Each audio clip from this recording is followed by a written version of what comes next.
আগে সঠিকভাবে ভজন মার্গে আসতে হবে, কৃষ্ণ কথা সঠিকভাবে করতে হবে, সঠিকভাবে কৃষ্ণ নাম শুনতে হবে।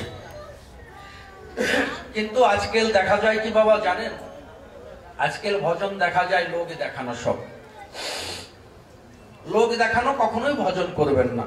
মহাজন বলেছে গোপনে করো গোপী সাধনা, মধুর ব্রজ রসে ডুবে থাকো না, অসীম সরকারের গান নাকি।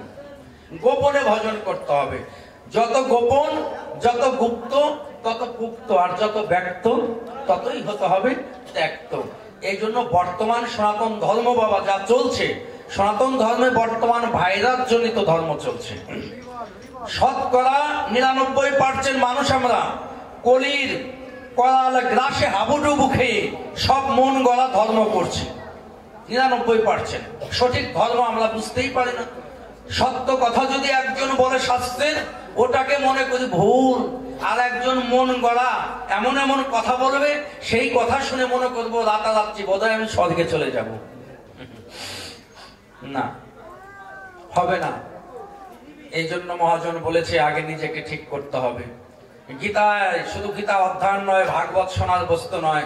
ভাগবত জাতিকে 5,500 বছর পূর্বে রক্ষা করেছিল।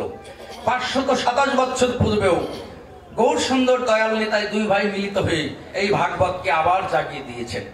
কলিতে বললেন নারদীয় পুরাণে হরের নামইব হরের নামইব হরের নামইব কেবলম কৌল নাস্তেব নাস্তেব গতির অন্যথা। কলির জীবের হরিনাম ভিন্ন গতি নেই। তারপরেও মহাপ্রভু হরির নামের পূর্বে এই ভাগবতকে প্রাধান্য দিলেন। কেন? ভাগবত হচ্ছে ভক্তি। ভক্তি যদি না থাকে, ওই নামে যে নামই আছে, অভক্তি নিয়ে নামে কে ডাকলে জীবনে তাকে পাওয়া যাবে না।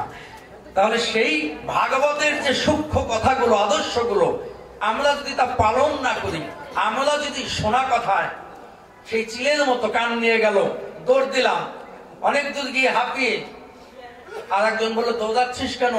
ওই যে চিলে আমার কান নিয়েছে। কিসের তোর চিলে কান নিয়েছে? তোর কান না, তোর কানেই আছে, দেখি যেখানে সেখানে। তখন হাত দিয়ে দেখি কান তো আমার ঠিকই আছে। অথচ ওই যে প্রথমে বললো তোর চিলে কান নিয়েছে, শুনে অযথায় এতক্ষণ দৌড় পারলাম। এই দৌড়টাই আমাদের ফালতু। তদ্রূপ কলিযুগে মানুষকে পথভ্রষ্ট করার জন্য বিভিন্ন ভাবে ধর্মের প্রলোভন দেখিয়ে, মানুষকে ধর্মের লোভ দেখিয়ে, কেননা বাঙালি জাতি, সনাতনের জাতি ধর্মভীরু, এই দুর্বলতাটা ব্রিটিশরা জেনে গিয়েছে। ব্রিটিশরা একবার নয় বহুবার ভারতে আক্রমণ করেছে, কিন্তু যতবার ভারতবর্ষে সনাতন ধর্মের উপরে আক্রমণ হয়েছে, অত্যাচার হয়েছে, বিশ্বের অন্য কোন ধর্মের তার 1% আক্রমণ হলে সেই ধর্ম টিকে থাকতো কিনা সন্দেহ। একমাত্র সনাতন ধর্ম শতবার আক্রমণ করবার পরেও এখনো টিকে আছে। এই ভারত ভূমিকে দখলের জন্য অনেক পায়তারা তারা করেছে, অনেক ছলনা করেছে, কিন্তু একে একে শুধু ব্যর্থ হয়েছে। সর্বশেষ যখন ব্যর্থ হলো, যাওয়ার সময় সনাতন ধর্মের অনেক শাস্ত্র গ্রন্থ তারা নিয়ে গেল, আদি আসলগুলো নিয়ে সেগুলোকে গবেষণা করে যেমন রামায়ণ থেকে কি করলেন, গান্ধারীর শতপুত্রের উৎপত্তির কাহিনী জেনে টেস্ট টিউবে মানুষ তৈরি করা ব্রিটিশরা শিখে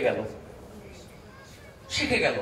সাধনার প্রশাসন থেকে অধ্যয়ন করে বিমান তৈরির কাহিনী জেনে গেল। আবার যখন সনাতন ধর্ম জাগতে শুরু করলো, তখন ব্রিটিশদের আর সহ্য হলো না। এবার এসেছে রাবণের বেশ ধারণ করে। রাবণ যেমন সীতাকে হরণ করতে এসেছিলেন সাধুর বেশ পরে, কেননা অসুরের বেশে গেলে তো সীতাকে হরণ করা যাবে না, তাই সাধু সেজে, বৈষ্ণব সেজে রাবণ এসে ভিক্ষাঙ্গদেহী করে সীতাকে হরণ করেছিলেন। তাই ব্রিটিশরা আবার এসেছে এই সনাতন ধর্মটাকে ধ্বংস করার জন্য, বৈষ্ণবের সাজ দিয়ে, সাজগোজ করে, আমাদের ধর্মের লোভ দেখিয়ে, আমাদের ধর্মের প্রলোভনে ফেলে, তারপরে সনাতন ধর্মটাকে কিভাবে ধ্বংস করা যায় সেই সিদ্ধান্ত নিয়ে। এই জন্য আমাদের এ থেকে সতর্ক হতে হবে। অন্যের কাছে, ব্রিটিশদের কাছে, বিদেশিদের কাছে আমাদের সনাতন ধর্ম শিক্ষার কিছু নেই। আমাদের কাছ থেকে শিক্ষা করবে তারা, আমরা কেন তাদের কাছ থেকে শিক্ষা করব? এটা আমাদের বিবেকে আগে জাগাতে হবে। আমাদের এই ভাব আগে, এই প্রতিজ্ঞা আমাদের করতে হবে। আমাদের এগুলো এগুলো সিদ্ধান্ত নিতে হবে। আমরা কি সনাতন ধর্মের অনুসারী? আমরা ধর্মকে রক্ষা করব, ধর্মকে টিকিয়ে রাখবো, না আমরা ধর্মের মধ্যেই ধর্মকে শেষ করে দেবার যে চক্র তাদের সঙ্গে তাল মেলাবো? কোনো লাভ হবে না। এই জন্য আমাদের সিদ্ধান্ত আগে নিয়ে চিন্তা করতে হবে।